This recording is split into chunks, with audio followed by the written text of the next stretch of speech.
What is the most precious thing in this world? Today I want to talk to you about the most precious thing there is. I'd like you to stay until the end of this video to understand this meditation. In the name of the Father, the Son, and the Holy Spirit. Amen.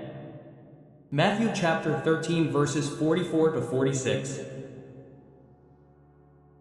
At that time, Jesus said to the crowd, "The kingdom of heaven is like treasure hidden in a field. A man finds it and keeps it hidden. Overjoyed, he goes and sells all his possessions and buys that field." The kingdom of heaven is also like a buyer looking for precious pearls. When he finds one pearl of great value, he goes and sells all his possessions and buys that pearl. Word of salvation. Verse 44, overjoyed, he goes and sells all his possessions and buys that field. What makes a person sell all his possessions to buy a field? Surely he sees that that field is more precious than all his possessions. Do you understand? If I am able to sell, if I am able to give up, if I am able to lose something for the sake of something else, it is because that other thing is more precious than all that I am selling, that I am giving up, that I am losing.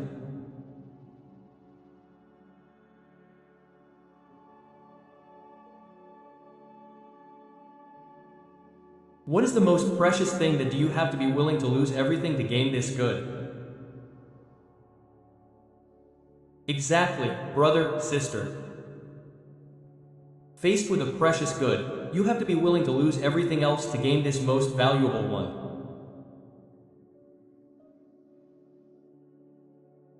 So, look, compared to this precious good, what am I losing? Actually, I'm not losing. It's losing to gain. Open your Bible to Matthew chapter 16 verse 25.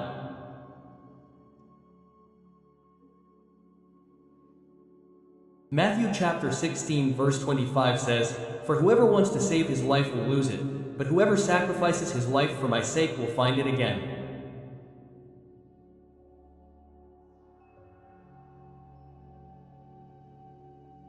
So, if you lose, you will gain. Open your Bible to Philippians chapter 3 verses 7 to 8.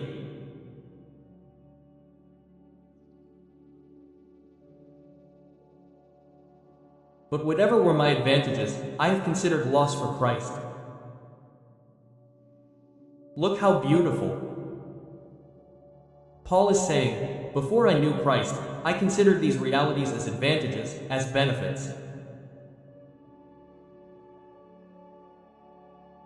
But now that I have known Christ, who is my greatest good, who is my greatest treasure, I now consider everything a loss. In fact, I consider everything a loss. Look how beautiful, Paul, right? Now I consider everything a loss compared to this supreme good, the knowledge of Jesus Christ, my Lord.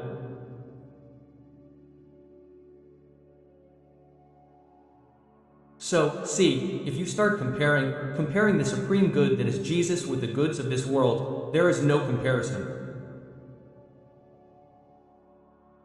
There is no comparison. For his sake I have despised everything and counted it as rubbish in order to gain Christ and be with him.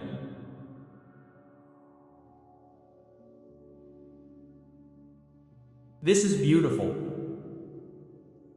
What I want you to understand, that for the sake of Jesus you have to be willing to lose.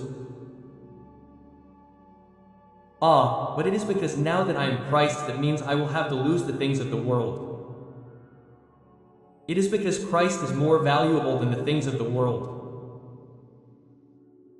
Now, there are people who want to follow Christ and do not want to lose the things of the world. And why that you don't want to lose the things of the world? That for you the things of the world are more valuable than Christ. You still haven't understood the knowledge of Christ. Because when you understand, when you truly know God, then you will understand that it is worth losing the world for the sake of God. Why? Because God is more valuable. The most valuable must always win. Open your Bible to Luke chapter 14, verse 33.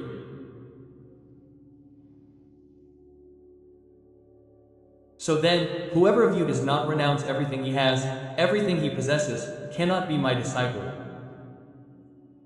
And here is a condition. If you want to follow me, you will have to renounce the world. If you want to follow me, you will have to renounce sin. Ah, but I want to keep both. No, not both. Either you stay with the world, or you stay with me. If you do not renounce everything you have, you cannot be my disciple. Finally, open your Bible to Hebrews chapter 11, verses 24 to 26.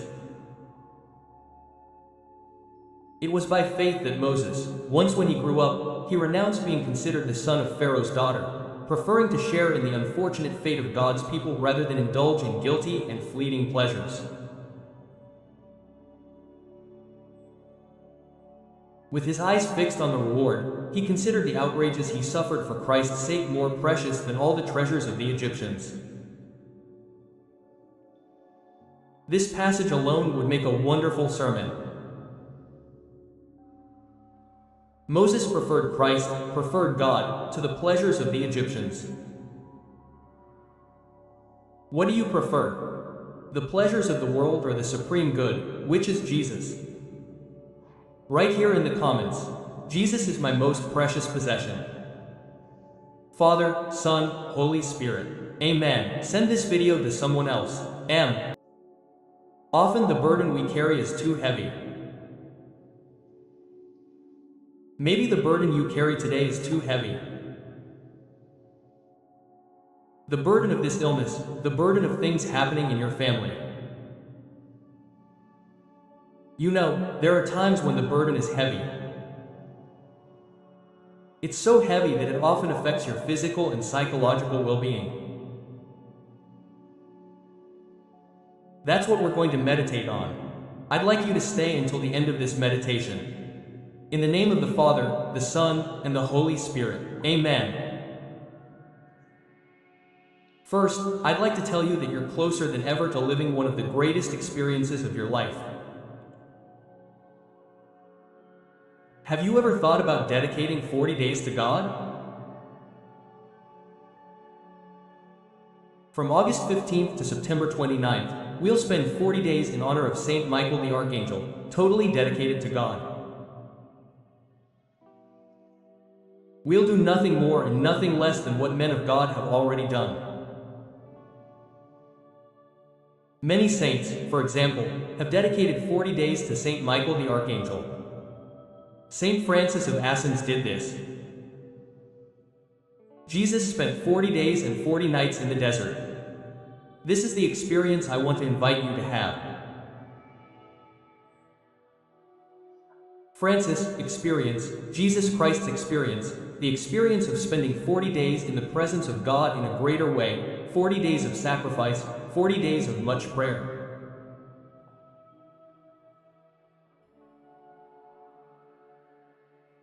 So I challenge you, I invite you to spend 40 days praying the rosary at dawn. At 4 a.m. thousands of people will wake up at dawn, they will forego sleep, and we will give God our best.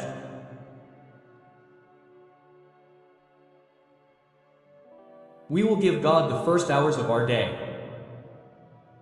It will be difficult, it will be tiring, it will be. But I guarantee you that what we will receive will be much greater, to the point that we won't even complain about the effort of sacrifice. It's as if looking back we're going to say, it was worth the sacrifice. It was worth waking up at 4 a.m. for all these 40 days. Because I'm getting closer to God? Because I'm receiving miracles? Because God is speaking deeply to my heart? I challenge you. There's very little time left. It's August 15th now. Invite people to do these 40 days with you. Challenge others. Challenge. Come on, you have courage. Let's give this to God. It's on my social media, on the Gilson Som YouTube channel, on my Instagram, on my Facebook. Let's experience something extraordinary, okay? Set up your WhatsApp group. Let's get this going and experience something wonderful. I'm waiting for you. Today we will meditate on Numbers, chapter 11, verses 4 to 15. In those days, the children of Israel began to lament, saying, "Who will give us meat to eat? We remember the fish we ate for free in Egypt, the cucumbers and melons, the greens, the onions, and the garlic. Here, nothing tastes good to our palate. We see nothing but manna." The manna resembled coriander seed and was yellowish like a resin. The people dispersed to gather it and ground it in a mill or pounded it in a mortar. Then they cooked it in a pot and made loaves of bread that tasted like bread kneaded with oil. At night, when the dew fell on the camp, the manna fell too. Moses heard the people wailing in every household, each at the entrance to his tent. Then the Lord became furious. And Moses, finding this also intolerable, said to the Lord, "Why have you so mistreated your people? Why do I rejoice?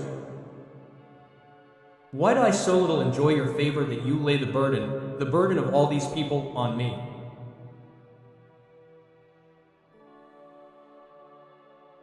Was it I who conceived and bore these people, that you should say to me, "Carry him in your bosom," as the nurse usually does with the child, and take him to the land you swore to their fathers to give, where I can get meat to give to all these people? For they were wailing against me, saying, "Give us meat to eat." I can no longer bear the weight of all these people alone. It's too much for me.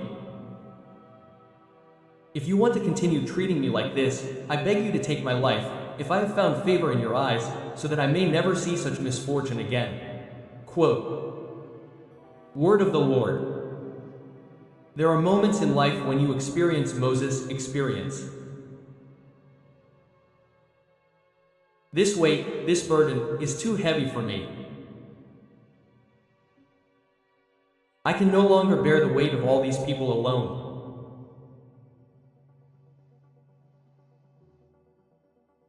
Beloved brother and sister, how many times in your life have you felt that the burden was heavy? Don't forget that Moses is talking to God. Here Moses is talking to God, and God is helping Moses carry the burden. And God is helping Moses carry the weight. Therefore, here in this word, it is giving me and you a great tip. When the weight is too heavy, don't forget, turn to God, because it is God who will help you carry this burden. It is God who will help you carry this weight. Right here in the comments, when the burden is heavy, I need to turn to God. In the name of the Father, and of the Son, and of the Holy Spirit. Amen. God bless you and your family. Send this video to someone else, and I look forward to seeing you on the 15th. You carry a great treasure within you, the presence of God. God is in you. God's gifts are within you. Ah, within you are many treasures.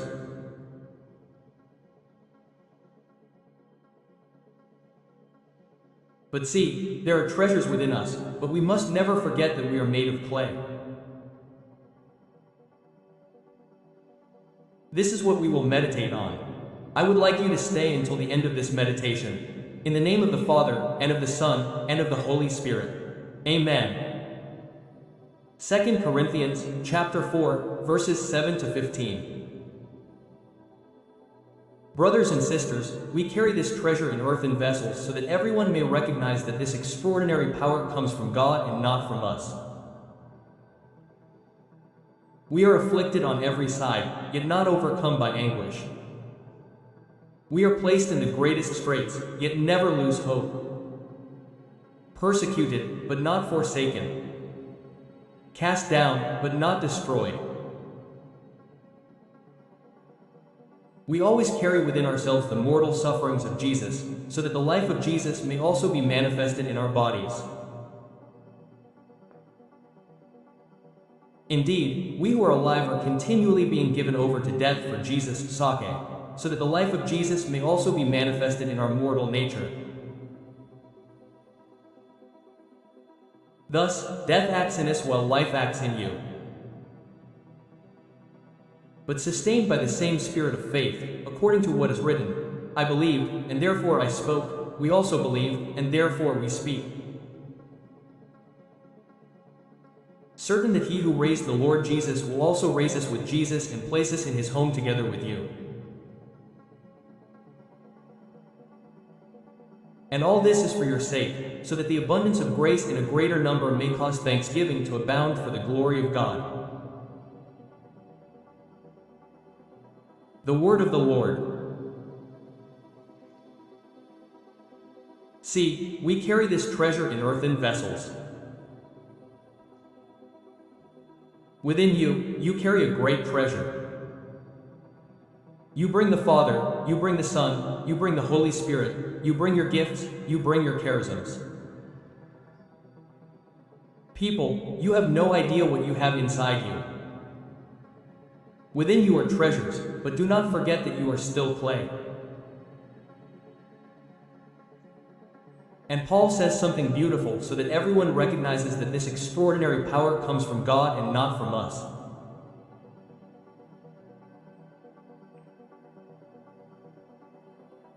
Because if all this treasure came from us, we would be proud.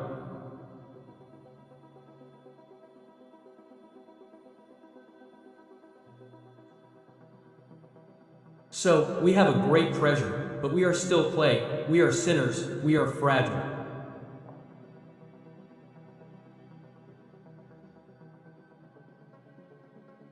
And if you want, you can open your Bible to Genesis chapter 3, verse 15, or rather, Genesis chapter 3, verse 19. Genesis chapter 3, verse 19.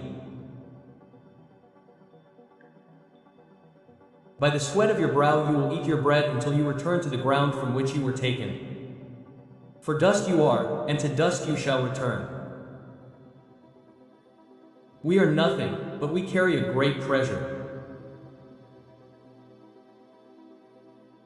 Open your Bible to 1 Corinthians chapter 1, verses 27 to 29. God chose the foolish in the world to shame the wise. God chose the weak in the world. See, you are a clay vessel. God chose the weak in the world to shame the strong. Ah, but what good is a clay vessel? It's worth nothing. So, what is worthless and despised in the world, God chose, as well as the things that are nothing, to destroy the things that are. So no creature will boast before God. No creature will boast before God. Every treasure within you comes from God.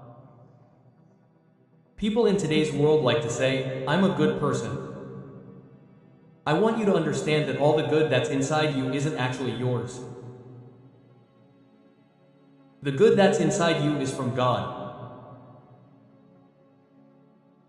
Be careful not to boast about the goodness that isn't yours, the goodness that's from God. If you're a good person, and I can even believe this, it's thanks to God's goodness in your life. Open your Bible to Philippians. I'll even prove it to you.